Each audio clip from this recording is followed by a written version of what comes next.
viewers of The Pioneer, how are you doing? I hope you're healthy and well. As the Pioneer team, we continue to share with you the developments regarding the Russia-Ukraine war.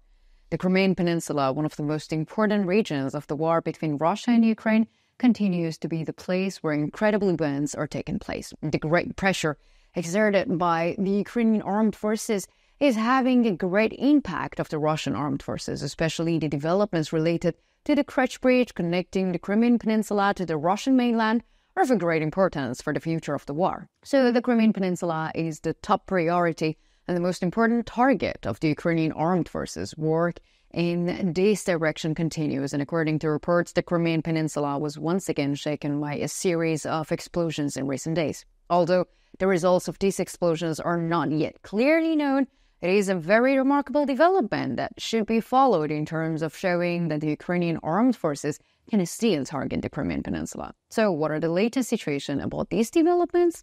Let's analyze it together. As the Pioneer team, we continue to share our report on Russia-Ukraine war with you guys, so don't forget to subscribe to our channel and turn on notifications so as not to miss our daily reports. You can also support me and my team by using the super thanks button below the videos. Thank you for your support. Let's start if you are ready.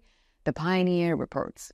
So the war between Russia and Ukraine continues unabated, and the Ukrainian armed forces are no longer just fighting the invading Russian troops. At the same time, the invasion is also an important factor that puts Ukrainian soldiers in a difficult situation. The shortcomings faced by the Ukrainian armed forces in conflict areas where intense struggle and continue are now more noticeable. The issues of ammunition in a serious needs of a solution, and however, the shortcomings do not cause the Ukrainian armed forces to show resistance and deviate from the main goal. As we've shared with you in many of our previous reports, the first objective of the Ukrainian armed forces in this war is to liberate the territory seized by the Russian army during the occupation that began in 2022. The next objective is more specific because this goal is almost like a utopia for the Ukrainian armed forces. Utopia, you say. So this goal is related to the Ukrainian Peninsula. As it is known, the Crimean Peninsula belongs to Ukraine. However, the Russian Federation occupied this peninsula in 2014 with a controversial and legal decision, and the Ukraine wants to return to the lands it owns. Of course, it is inevitable that this will be a long and painful process. But the war that has been going on for so long is the most important indicator of this. The aims of the Ukrainian armed forces here and the steps taken in line with these aims clearly show that success is approaching. In recent days, several missiles of the Ukrainian armed forces were once again seen in the skies over the Crimean Peninsula. As you can imagine, with the sight of missiles launched by the Ukrainian armed forces, a great panic began.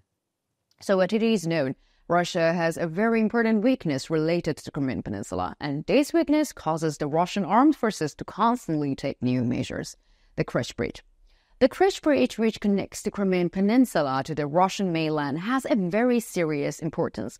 In particular, reinforcements and supports for the Russian troops on the Kherson front line are largely made from here. In addition, the Kerch bridge, which is the shortest road connecting the Crimean Peninsula to the Russian mainland, is also the guarantee of illegal Russian domination in the Crimean Peninsula.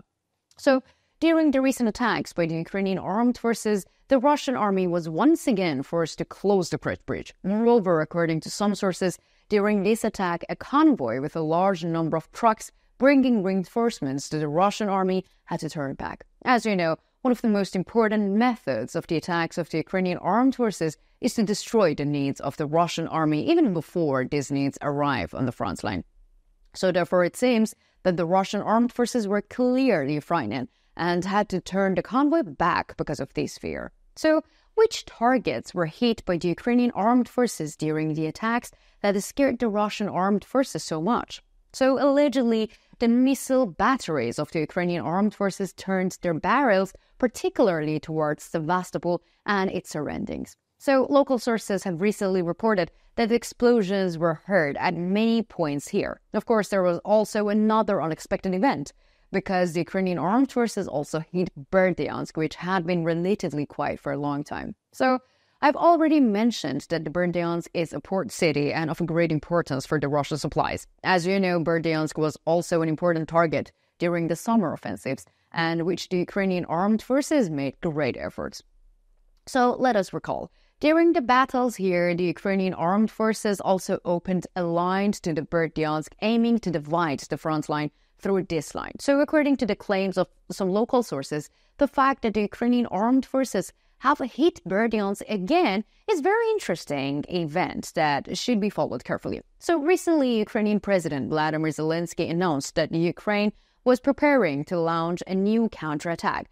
From this point of view, it is not unreasonable to think that tension will rise again in Berdyansk. So it is claimed that the area hit by the Ukrainian armed forces in Berdyansk is the Russian checkpoints. However, there has been no statements from the Russian sources so far. Although the chaotic situation on the front line seems to be the detriment of the Ukrainian army, it cannot be said to be so. Because even if the situation on the front line is good for the Russian armed forces, the developments behind the front line negatively affect the situation on the front line in every scene. So the Ukrainian armed forces have gained a significant advantage during their offensives behind the front line. So in addition, the internal problems of the Russian Federation are also contributing to this advantage of the Ukrainian army. Let's think of a country as a body. At the moment, there are some problems going on outside of this body. In order to solve these problems, the internal parts of the body must be healthy, right? So when we look at it from the point of view of Ukraine, we see that there is no health problem inside the body. However, the same cannot be said for Russia, because Russia is dealing with health problems in inner parts of the body and are getting bigger and bigger. This is a major obstacle to solving the problems outside of the body. But can this be the game-changer situation? It can change if the problems inside the body are solved. But in order to solve these problems, the biggest problem, the president of the Russian Federation, which is a tumor in Russia, with the name of Vladimir Putin, must be eliminated. That was harsh. Sorry about that. What do you think? Do you think the Ukrainian armed forces will continue their operations against the Crimean Peninsula? And do you think these operations are effective? Why do you think Berdyansk was hit after a long search? And could the Russian army's defensive problems have deepened?